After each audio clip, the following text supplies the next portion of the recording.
madame Tandian Léna nuyu naa la. maa ngi lay fay Fama. yaa ngi si jàmm. maa ngi ci jàmm bu baax. nuyoon teg téléspectateurs yi. maa ngi nuyu bépp téléspectateur bu ñuy seetaan à travers la Sen TV di la remercier ci invitation bi. c'est partagé ma grande c'est partagé Léna elle n'est plus à présenter comme ni ngeen ko xamee rek joué na ci série yu bëree bëri te saa bu ñu ko gisee rek xel de daal di dal donc fii nag moo fi incarné madame Tandian tout à l'heure di ngeen ci xam dara ndax lu tumultueuse day daal di joué rek am ku ko sonal lool ki ko sonal nag du kenn ku dul Zara. waaw Zara nuyu naa la. fay naa la Fama. maa ngi si jàmm. sant yàlla. nuyoon teg téléspectateurs yi. maa ngi nuyu téléspectateur Sen TV yëpp ñu ngi seetaan.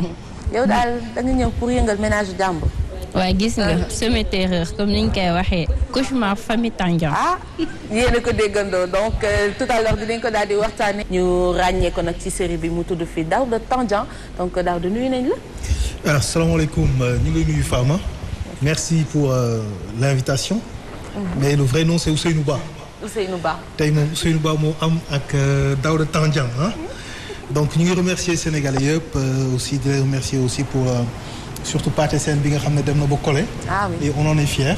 ñu ngi remercier ñëpp lépp ci cinéma bi la rek. n'est-ce pas donc ñu ngi nuyu Sénégalais yi ñuy seetaan yëpp. à commencer par suñu 46e département. ah bah oui. ah oui. maa ngi nuyu waa Kër Massar. et je les félicite di remercier le président qui a fait le décret. de faire de Kër Massar un département. ñu ngi remercier ñëpp di remercier aussi monsieur le maire. di remercier waa Kër Massar yëpp di remercier aussi di nuyu waa Xombol. fi ma cosaanoo à commencer par mon père. macha allah merci d'être ici je suis content.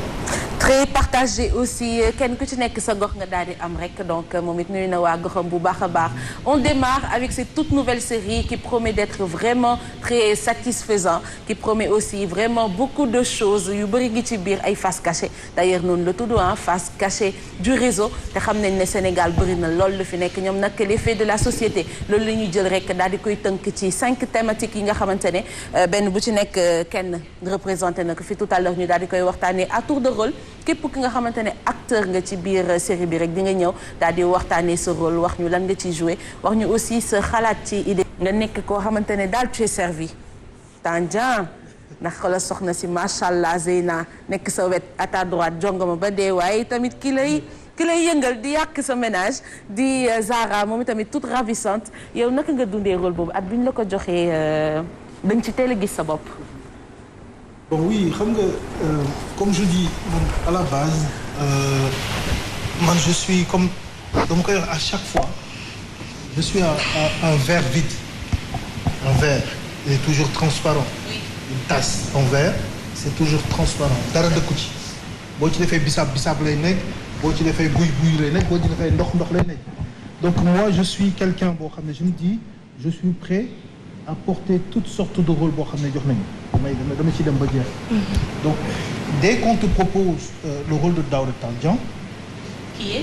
qui est un monsieur boo xam ni voilà c'est un monsieur comment dire un monsieur de la classe moyenne boo xam ni il a sa femme di dund bu neex dund bu correct dund bu normal di liggéey correctement mais avant muy takk sa femme Zeyna donc madame Tandian dafa amoon une copine une ancienne petite amie boo xam ni dañoo am doom mais finalement du moom la takk Zeyna la mujj takk parce que la copine dafa réglé wul c'est ça le problème dafa doon sama seytaane Zara en la personne de Zara yemul réglé wul tu sais dans la vie comme on dit hein tu peux avoir une copine une fiancée une petite amie vous passez longtemps ensemble mais tu te dis celle-là bien que je suis amoureux d'elle mais elle risque de me gâcher la vie tu vois et am quoi après nga dem takki keneen moom nag mënut la bàyyi mais yàlla def vous avez un enfant entre-temps avant le mariage donc tu vois ce sera pas facile de te détacher d'elle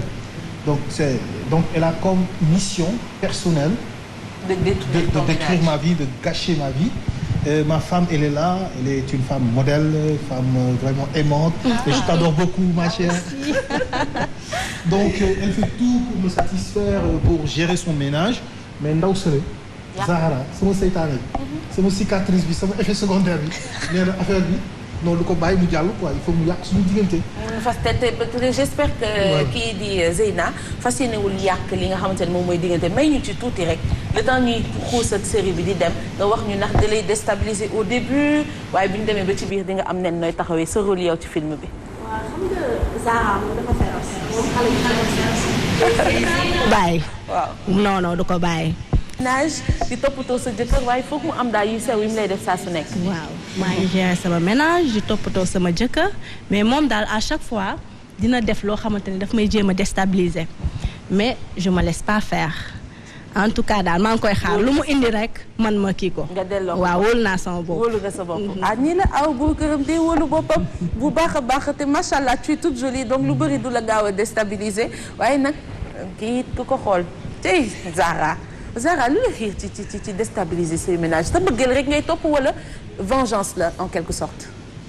en quelque sorte mën nañ ne vengeance la parce que dama dund ak moom ñu am doom ñu amoon projet tamit je peux dire mu bàyyi ma fi ne ma fi ñuq dem taxi keneen du coup je vais pas me laisser faire non damay def lu mu mën pour jot ko. Ça sera tous les lundis et jeudis ici sur la Sen TV à partir de 21h kon boog ñoo ko gisandoo dañu daal di changer plateau nag daal di fi dalalaat ñeneen ñi nga xamante ne ay acteurs ne gis ngeen leen sax d'ailleurs ci premier numéro bi nii ku ci mel ni tonton Sène moom itamit ñu ngi lay nuyu tonton Sène di la bàyyi nga nuyoon teg téléspectateurs yi.